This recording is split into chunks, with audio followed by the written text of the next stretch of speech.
Welcome to the Marvel's Fresh Start Reviews. We got 3 great books on tap with you today. We got Black Panther, Sentry, and Cloak and Dagger. And I'm your host, Mike, joined by... I'm Billy. I'm Demoan. Jesus Christ. Mikey, get off your damn phone. I'm amazed. Oh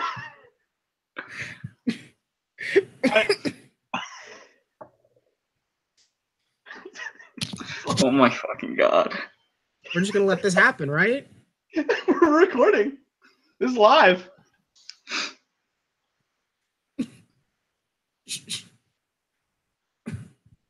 Should someone like message Mikey or something? I don't know. I think he's frozen. Okay. Open. On a light-up ball rolling down a hallway. An Asian girl chases the ball down the hallway. Mikey, now that we're waiting for Mikey, do you want to, I guess, share what movies, since it's Shark Week, you want to talk about some? Well, let's see. We got The Meg in theaters August 9th. And then, of course, we also have The Meg, which is in theaters August 9th. And then we have Ghost Shark. Tell me about Teen Titans Go. Oh. And then we also have The Meg in theaters August 9th.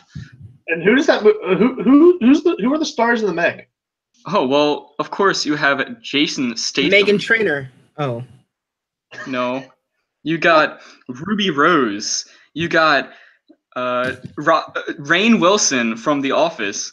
You got Jessica McNamee. You got Bing Bing Lee. You got Robert Taylor. You got Cliff Curtis. And Masioka. Among many others. Don't forget Megan McCarthy. And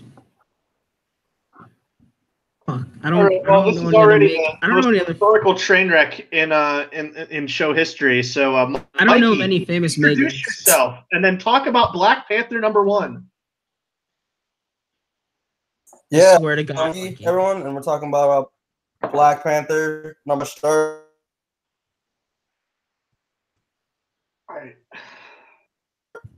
By Daniel Acuna. No one heard you.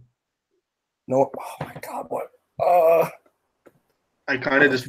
This is terrible. Dude, his internet isn't good in Tanzania. It's not his fault. Okay, first off, you can fuck off. Okay. Yeah, the only electricity they get is from the electric slide. I have a. It's their national song.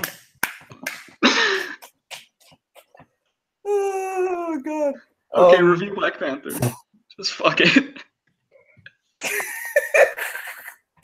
I just want to state that I have a degree. This is... Alright, so Black Panther, written by Ta-Nehisi Coates and drawn by Daniel Acuna. It was alright. It was like around, I'd give it a 4. Wait, can we do a 7 scale? Is this a 7 scale already? No, it's out of 5. No. I'm doing a 7 scale. I only do a 7 scale. You didn't give a synopsis of the book, Mike. Synopsis of the book. Tell us what happened. Wait. Also, you said it was okay and gave it a 4 out of 5? God damn it, he froze again. This is a goddamn train wreck. Okay, so I will give the synopsis of Black Panther because that is what's happened. This is what's happening to this thing.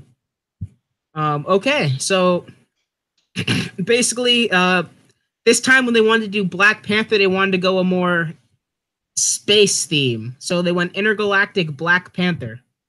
The Wakandans have their own, I guess, space nation, and Wakandans normally are very reclusive. Say don't bother anyone, don't get bothered, and the space people took a very different turn on it and have decided to, instead of not getting involved with anything, to conquer everything. So that is the difference between these Wakandans that we know and the space Wakandans that are in the book. Now, the space Wakandans enslave people, so our hero, of course, starts out as a slave. He wakes up. All the slaves have their memories wiped. No names, no history. I don't know. They just take away everything from the slaves. Our boy, Yeah, the group of the I guess. slaves are called the Are you Nameless. fucking kidding me? What's happening? You keep getting booted, and now I've tried to have to explain Black Panther. Okay. So we meet our boy, who will eventually become T'Challa, and he comes to, and he's a really good fighter when people try to attack him. But in the end, he does get beaten by the people with guns and taken to the mines. Mm-hmm. While he's and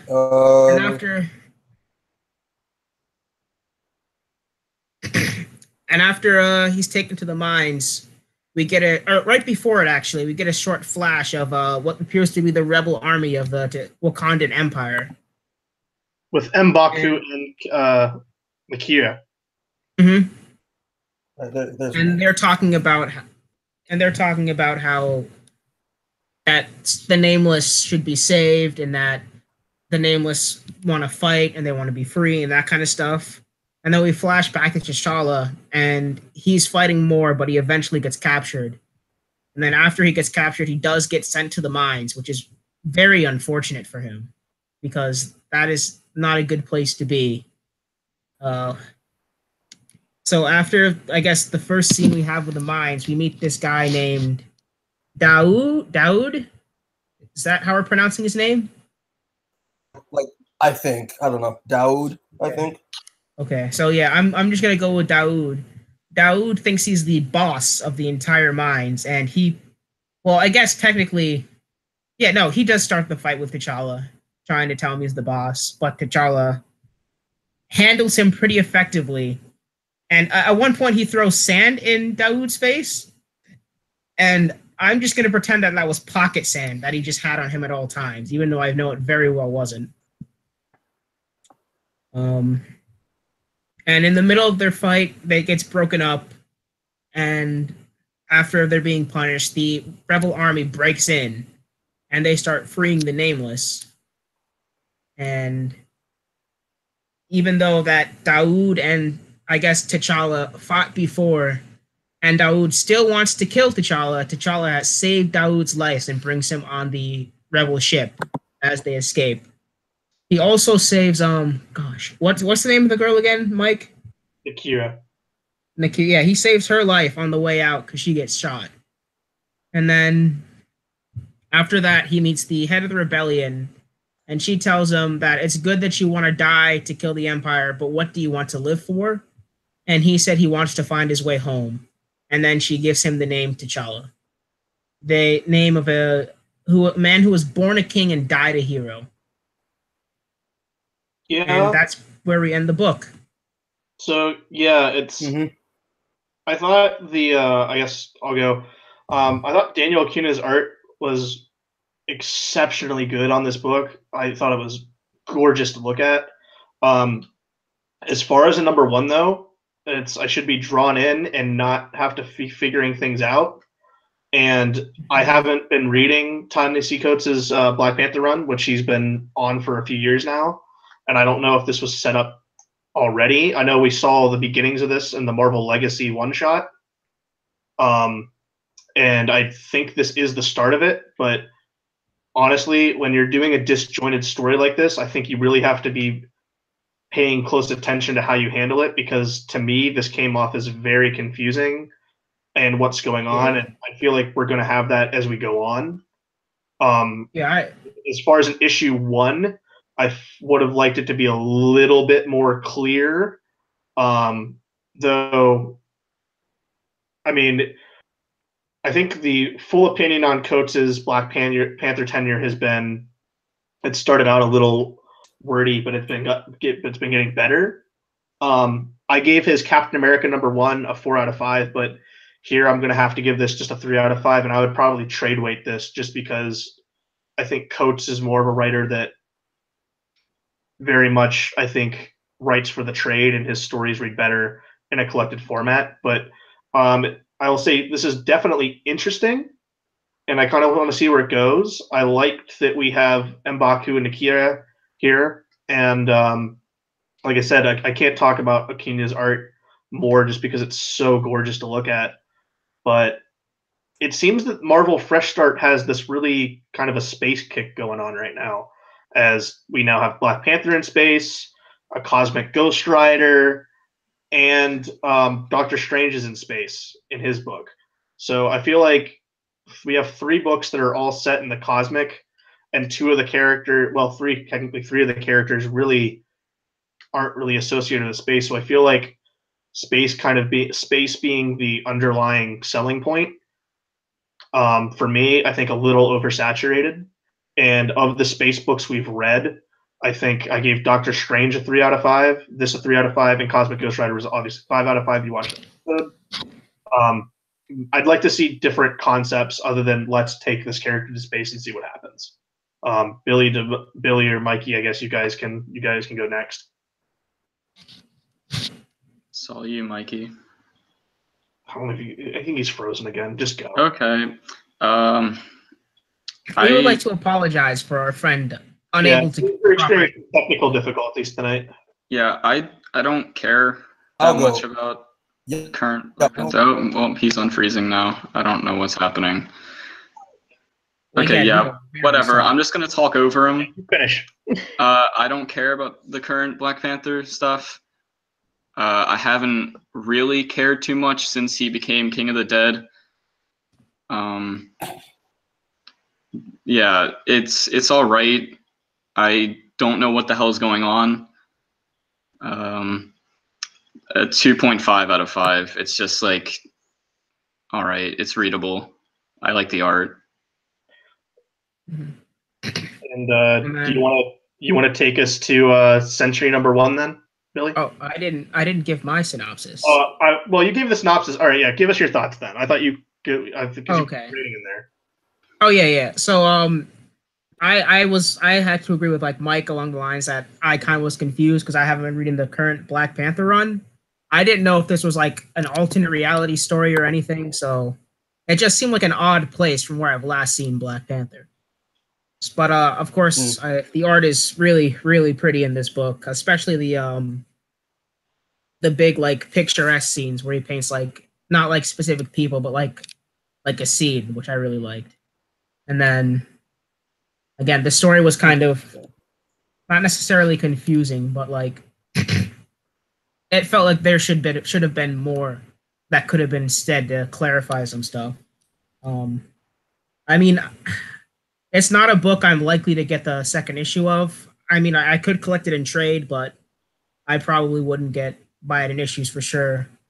If I had to give it a score, I'd say maybe like a 4.2 out of 7. So that's about just above average then, I guess, for you. It's a 4 would be a 2.5 out of 5. So it would be like a 2.6 something. Okay.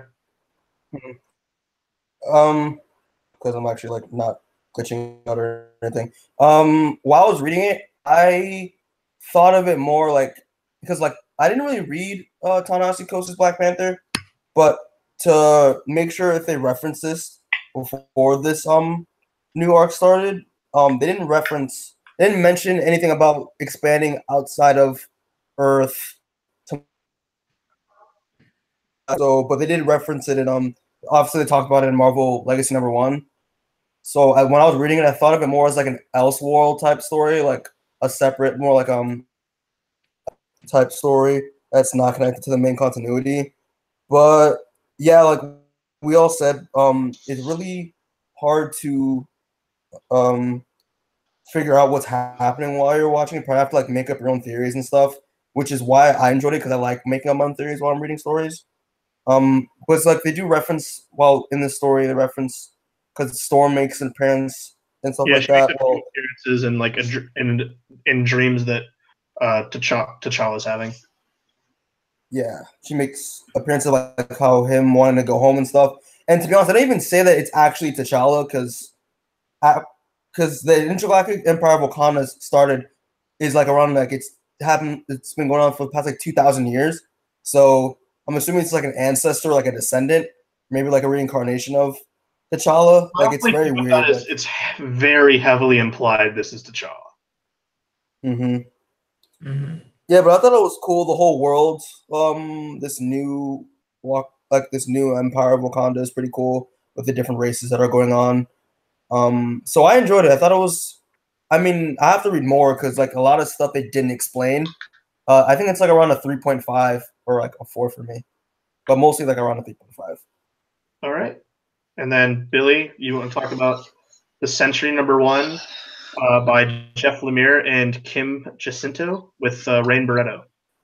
Yeah, we open up. It's Bob. He's thinking back and forth about Sentry and the Void and shit, and how like it's like he wants to be Sentry, but also if the Void comes out, everyone will die, and so he can't.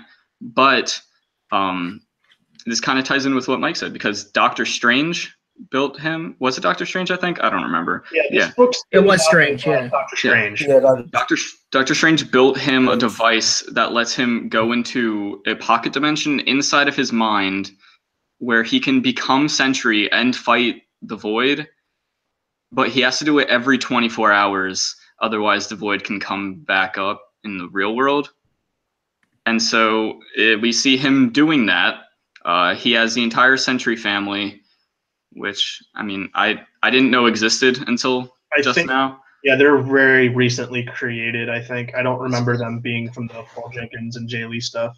It's like, hey, what if we copied the Shazam family but made it dumb? Better. And had a dog. So better, yeah. I was right. Yeah, so they're doing that. They're all right. Sentry punches the moon and it blows up. He defeats Void by ripping his head off and throwing it into the sun. Then he goes home to his job, and we see he's an old man. But you forgot to mention the moon repairs itself. Yeah, but that's it repairs itself because it's a pocket dimension in his mind where everything repairs itself at the end of the day. But whatever. So he's at his job. He works at a restaurant with the other 2 members of his family. I guess the dog isn't there. I don't know. The dog was in his apartment. Oh, okay.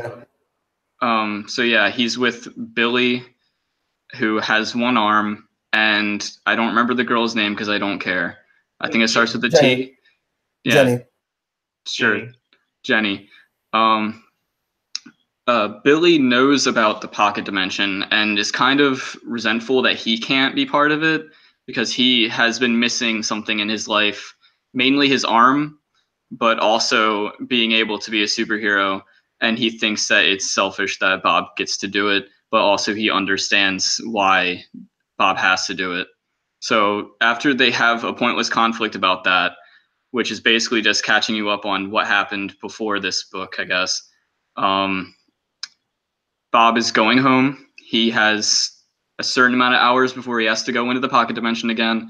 And Misty shows up and she's like, yo, why aren't you calling into this agency to say that you're going to the pocket dimension? And Bob's like, well, because you already know I'm going to the pocket dimension. So why the fuck do I have to call you?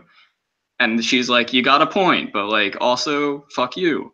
And so they have a pointless encounter. Bob goes back. Where she threatens the all-powerful man. Yeah. Bob goes back and sees his apartment's been broken into, and the machine he needs to go to the pocket dimension's gone. Oh no, what's gonna happen now? And yeah. Well, looking this up, it's a 5-issue miniseries. So it is, yeah. Cool. Much like our next book that we'll talk about, but like for me, like once again, I thought the art was pretty cool and interesting. I don't like the Sentry. I was very gleefully happy when Thor threw his ass into the sun in Siege, and I was like, cool. I never need to see him again, and I'll be happy about it. Him coming back is just like, I don't care really.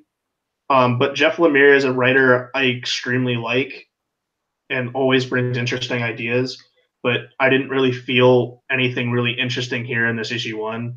Maybe when this is all wrapped up and done, that'll be really cool. But as this show is just reviewing the number ones, and because kind of rarely number ones are good, as we've said, because it's like the pilot of a TV show. I felt like it's an interesting concept, but much like Quicksilver, it's a character I don't care about, so it's hard for me to really care about the book, especially when I don't feel interested about the character itself. So, but the writing is still fine and the art's good.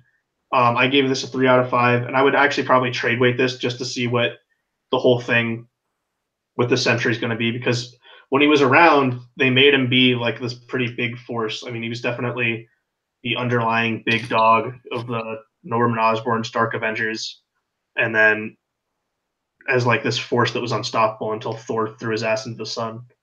But I don't know. I thought this was fine, but it's 5 issues. It has that harmless feel, so I'm willing to definitely like see how it all comes together. But definitely, I'd trade weight or skip this. Here you go, Mikey. Oh, I can go.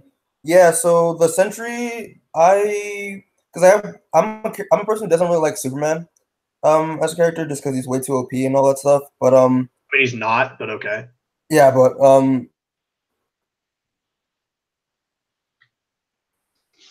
with the Sentry, so I read the Marvel Knight stuff, involving him having dissociative identity disorder with the Void and all that stuff, and as a character for me is interesting just because like I feel how his strongest enemy is himself, which I think is a pretty cool character, which gets me interested. So the Sentry, like this book it was cool. I like seeing him like outside the whole pocket dimension, how he enjoys having a normal life. And also having the Void as a responsibility to control over, because if the Void, obviously, as we know, if the Void gets out, then everyone's dead because it's a multiversal threat. So, I mean, this was pretty cool. The whole Sentry family I thought was really funny, just because I thought it was a whole like spoof of like Superman and stuff like that, and how he has his family. And so, yeah, this was a cool book. It was interesting. Okay. You see, I'm a person who doesn't know much about Sentry, and if it weren't for this specific podcast, I would not have read this book. It seems like the series is. It seems like it's going to be interesting. It's probably not something I'd go out of my way to read.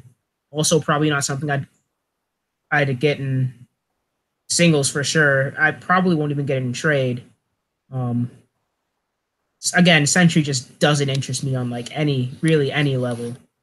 But the book itself seemed like an interesting concept where you get to see Sentry at a more normal life experience, but also with this confluctuator thing, get to see actual Sentry, which is cool.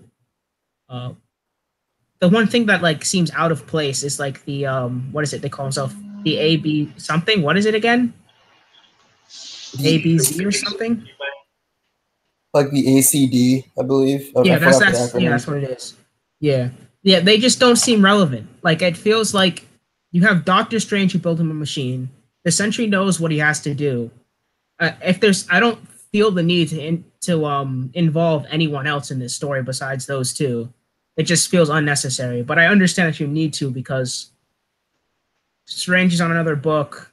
Sentry is doing his thing. It makes sense to involve someone else. It's just these people don't seem like they're worth being involved. And then that's kind of what's bothering me with this book. But again, I'd probably be less likely to read this than I would Black Panther. So I'm probably gonna have to give this like a 3 out of 7. I never got to my review. It's fine. It exists. I'm kind of with Demoan. I don't think I would ever really read this. If we're saying, I feel the same way with this as I did with Black Panther. I think it's slightly worse, but I would still give it like a 3 out of 5. Actually, no, I'll probably give it like Yeah, I gave the other one a 2.5 out of 5. I'd probably give this one like a 2.4. It's slightly worse, but again, it's just as the first issue.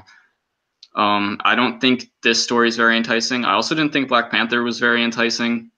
So I would say I wouldn't grab this one or trade weight it. I would probably like wait for some sort of omnibus to be out where it collects this among other things. I mean, a trade for this will be out. It's only 5 issues, so yeah. But like I wouldn't get that. I would just wait for it to be collected with other stuff if that ever happens, because then at least if I don't like it, I can read other stuff with it. So like I don't know, it's all right.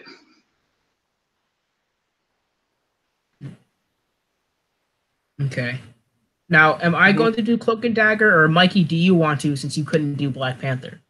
Yeah, I could do Cloak and Dagger. Okay. Just have to get it loaded on my phone. Yeah, here we go.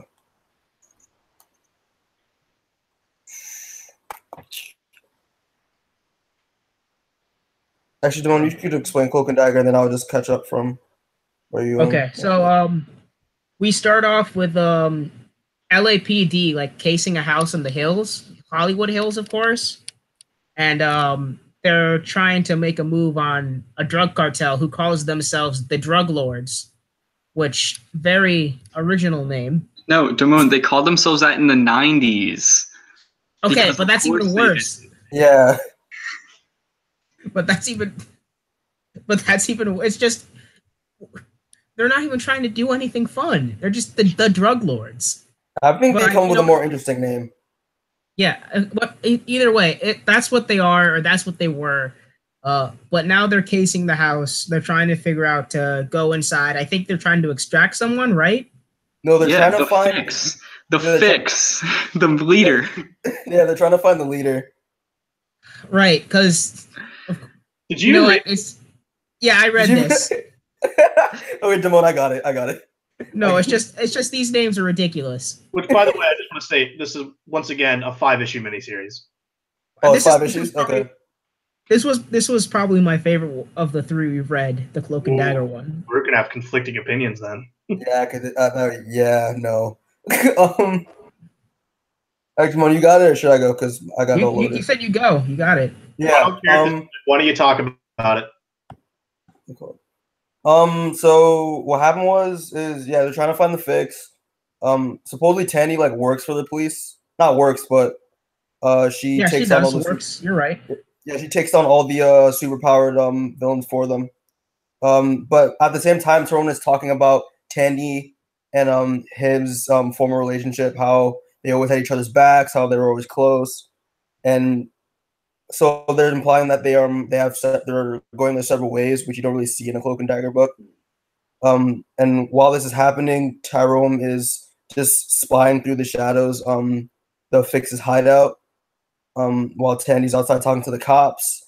And then while she's talking to the cops, Tyrone actually stares at her for a little bit to make sure she's okay. And she glances at him and is confused. Was like, because supposedly he's been doing this for a while, and she wants him to leave her alone and let her have her space. Then she goes in, takes on all the bad guys inside, like throwing her knives and stuff like that. And while she's fighting, she talks about how even though like she wants her own independence from Tyrone, and how she likes doing her own thing, at the same time she doesn't feel whole. She feels like a little, yeah, like half of what she is, because it like at the bottom of how she thinks, she actually like low-key misses Tyrone and misses their relationship that they had with each other. And I also thought it was funny how Cloak realizes how offensive she is, because she's the offensive type. She has like all the weapons and stuff like that with her light force daggers, and Tyrone is used to blocking all the bullets for her by putting all the bullets in the Dark Force dimension. And okay, after she takes on all the guys, she walks in to find the Fix on the floor, like looks like she's frozen and with a scared look on her face, like dead. Looks like a dead corpse. And at the same time, even though she's like shocked, she finds this looking very familiar. And to my knowledge, with Cloak, with the Dark Force dimension, when someone goes inside, it's supposedly like extremely cold, and it brings out like your worst fears. So that's what she recognizes with the Fix's body. And while after we cut to Tanny, we cut to Tyrone, and he's doing security, I think, for Tony Stark with his I believe it's a tourist attraction or something, and he takes down and he stops the guy from pickpocketing all the guests.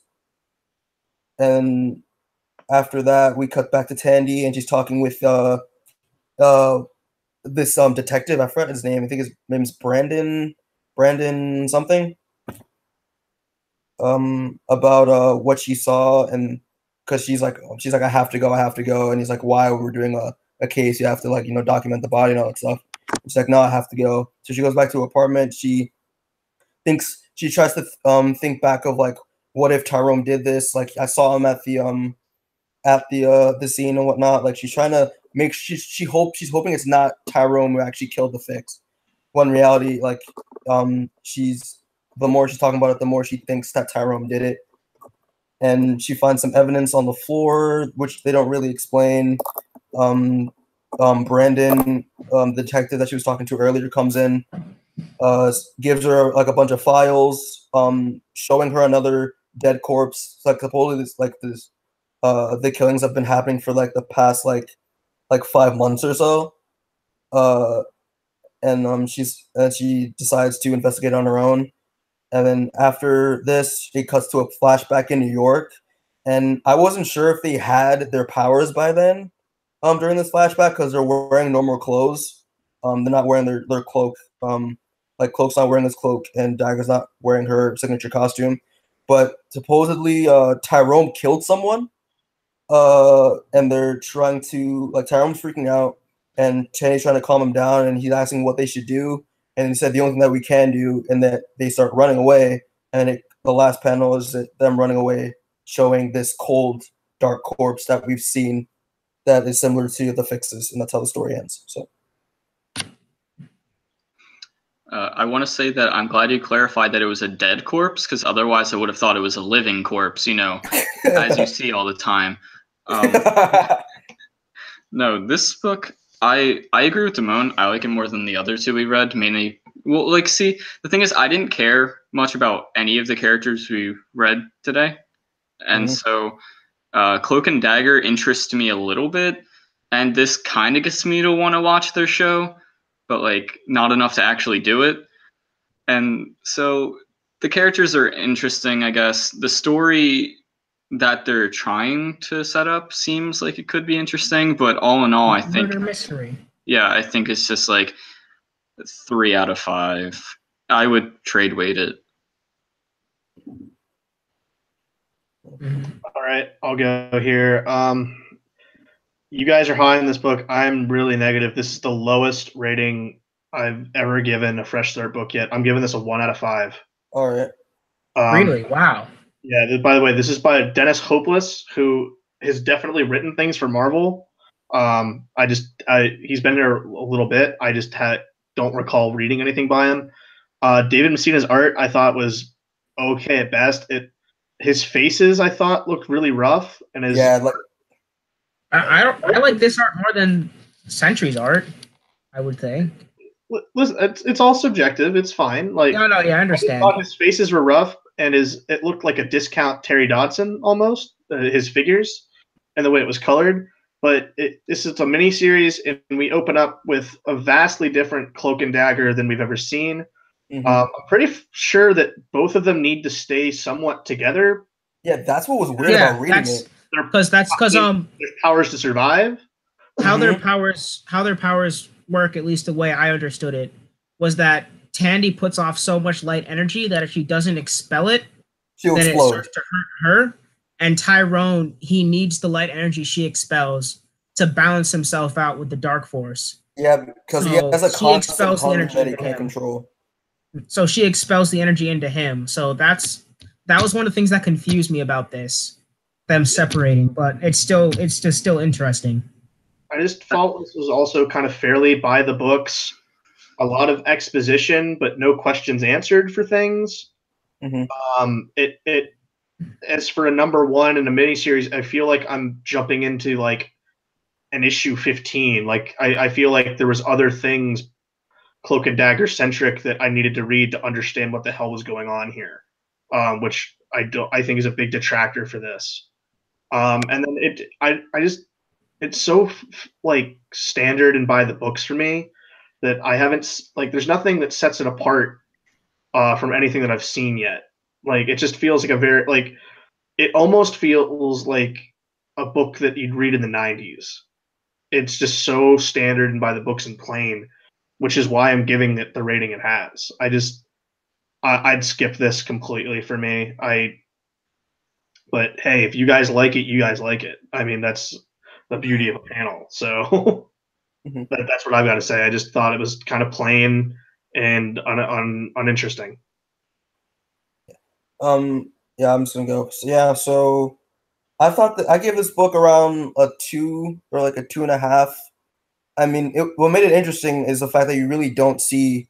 You always see Cloak and Dagger together because, as we said, their powers balance off of each other, and that's what made it interesting. But at the same time, I wanted to know more about why did they go their separate ways rather than them reflecting on the past too much. Like with Tyrone said. I mean, and then the whole fact with like the whole like, what are these where are these corpses? Like, who's killing all these people, and why? I mean, I feel like it obviously could be Tyrone. I mean, they don't give me enough evidence to conclude who it is, obviously, because it's too early. But I mean, it was okay. I mean, obviously they made this book just because the show came out, and I watched the show, and to be honest, like just to give you guys like recommendation, the show's a lot better. It's really good compared to this because they do a lot of interesting changes, like Runaways. How like they change a lot of stuff, but it's actually like the changes actually help the plot and are really interesting. So I mean, it was all right. I mean, this book's interesting. I mean, if anyone wants to read it, read it. If you don't. I mean, it's okay. It's okay. It's an okay book. I like I said before, I enjoyed this book more than the other two. Cloak and Dagger have always been interesting characters, but I've never really gotten around to reading much of them. If I were to say this is not a good place to start for that. Like I've read some other Cloak and Dagger stories, nothing major, but this would definitely not be a good place to start for like any character that you're interested in. Like it's just not a starter story. Like it's something that you do when you're, I guess, not like extremely well versed, but you know a little bit about the characters. Yeah. Which that was one of my issues with it, is like I feel like if this is supposed to be a fresh start thing and we have characters that have not appeared in a book in a while, I feel like it should be the perfect opportunity for a starting point. And it's the complete opposite from that in the tone of how I'm reading it. Mm-hmm. I think another major issue I had, because I don't, like I said, I haven't read anything major, so like I don't know like why they would have separated or why they did separate. And I don't need like a straight up answer. Like I'm not asking for that, but like a hint, like in the direction, like, oh, yeah. Tyrone got too violent, or they just weren't working out as a couple. I just some kind of hint, like just I don't want to be completely in the dark. And then I thought it was funny that Tyrone was working security, just at like some kind of meet and greet. Like that's the only job Tyrone could muster. The guy who's a literal portal to like another dimension, he could only muster security. Like it's just he's a lot more useful for that. Yeah, like it's just hilarious that that's all he could muster as a job, and I kind of like that that's all he could do. I'm not saying it's because he's black, but like I have no way it's because he's black. Don't front. No, yeah. It's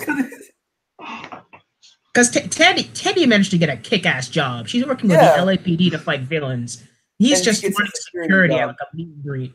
Like it's just like He's It's basically just a Renacop. Better than just being the transport for Captain America's team in Civil War. That's true. That's true. But like it's ridiculous what this is. But I did like I like the way this book ended, I think. Because I like that they think the flashback it gave some kind of proof that oh, this is what Tyrone's powers would do to somebody. And it's similar to what happened earlier, but like there's also a lot of like crazy stuff in the dark dimension, so like we don't know exactly what's happening there. And like we said before, Tyrone needs to feed, so like this could just be something he's doing unconsciously, just feeding, just when he's not trying to.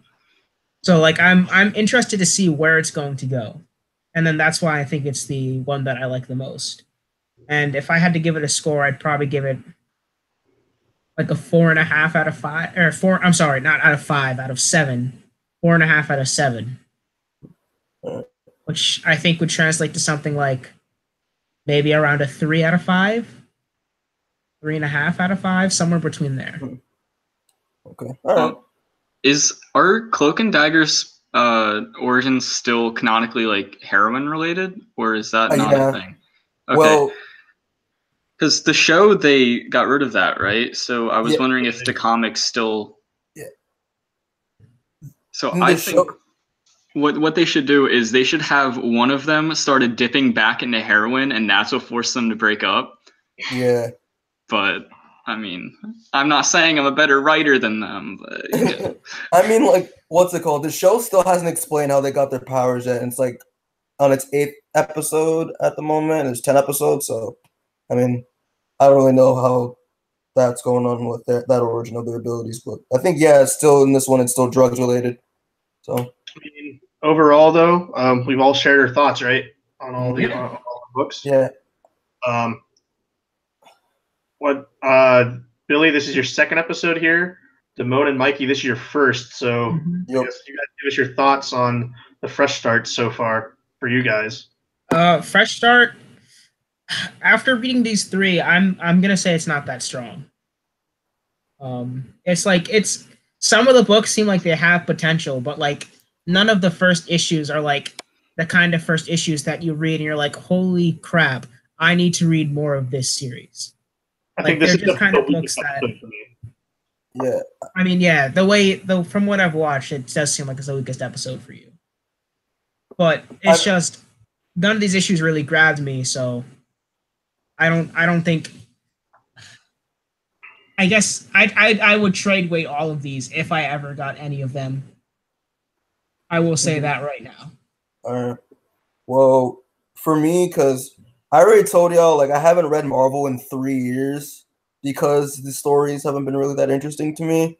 So reading these 3, I'm probably not gonna be reading. Maybe probably Black Panther just because I'm like a huge fan, and 2, like while I was reading this issue, because he's black, and 2, while I was reading this issue, I was coming up with my own. It was making me think of what I thought was happening. I was coming up with my own like type theories and stuff like that. Sentry was okay. Cloak and Dagger was just it was just for people. It was honestly Cloak and Dagger was made just to get people to watch the show. So I mean, I feel like I want a lot more from these books than I really want a lot more from these books, to be honest. I expected a lot more from these books, but I mean, it's okay. I mean, I'm probably not going to be reading these anytime soon. So, all right, Billy. To you two, I say read Cosmic Ghost Rider, and you'll have like complete faith in the Marvel Fresh Start. But also Mr. and Mrs. X is coming out, and that has me so excited. Well, compared to the last episode we did, we had like 4s and 5s, I think, almost on everything. We only had 1 3 out of 5 the last episode. And this episode, at least for me personally, I've given at least a 4 out of 5 each episode. This is the first time I haven't given anything more than a 3. Okay. And it's the first time I've given a 1. So it's definitely a weak batch of books, and it's the way these reviews are designed. It does live and design. I mean, it lives and dies by the content in which we read every week. But the last few episodes, we've definitely had strong books on here, and it's kind of a take back a little bit to have books that are making me go ugh, because Mhm. this is the first time since the first episode for me that like I've kind of coming off this going, oh man, these are just not interesting. It's kind of reminding me of why I left, like, stopped reading Marvel in the first place, like, after reading these. And But at the same I time, don't want to. there's like great books out, like Captain America was great, Marvel Okay. Hulk, was great, Avengers was awesome. Like there's good books out there. It's just I think you guys just got a bad batch. Yeah, I mean, Yeah, I mean, like it's gonna happen every now and then, but Yeah. like But I it is said, like encouraging to see a character that is so high profile in Black Panther right now. Not I going into that, like I want to give that a 4 or 5 out of 5. I don't want to give it a 3, but it is. Jeff Lemire, who is a writer I love on Sentry, I can. It wasn't a 4 or 5. It wasn't a 4 or 5 out of 5 book for me. So, I expected a lot more from Jeff Lemire because, like, Moon Knight was really good. Like, Moon Knight was really good. Like but his, I mean, he has 4 more issues left, and it's a miniseries. We'll see how it ends. So, yeah. Billy, you share your thoughts because I kind of stepped over you there. I apologize. Yeah. Total thoughts about the Fresh Start books is I feel like other than Venom, all of them feel like there's definitely something that comes before. And I don't think that's a good move for the Fresh Start, but I feel like some of the books handle it a lot better than others. The ones we read today do not handle it well. Mhm. The ones from last episode I was on, I believe that was the last episode in general. No, No, it wasn't. Okay, I didn't watch that one then. So yeah, I feel like the ones from the last episode I was on handled it really well, especially Cosmic Ghost Rider. Mhm. As I already said, it's a 5 out of 5. I've All the watched highest rated videos. book we've ever had on the show. I've actually watched videos on it, and it actually looks pretty cool, to be honest. Yeah, I think Fresh Start is so far it's been extremely hit or miss. I think it kind of balances out to be just good, and I am looking forward to the rest of the books. All right. All right, and with that, I think it's time to say goodbye, and hopefully you stick around and catch the next episode in which we do this. Once again, still have fun time doing these. But I as of right now, for me, I think Fresh Start has been more good than bad. Okay, I'll take your word for it. All right, and with that, take care, guys. We'll see you next time. Bye. All right. Mhm. Okay.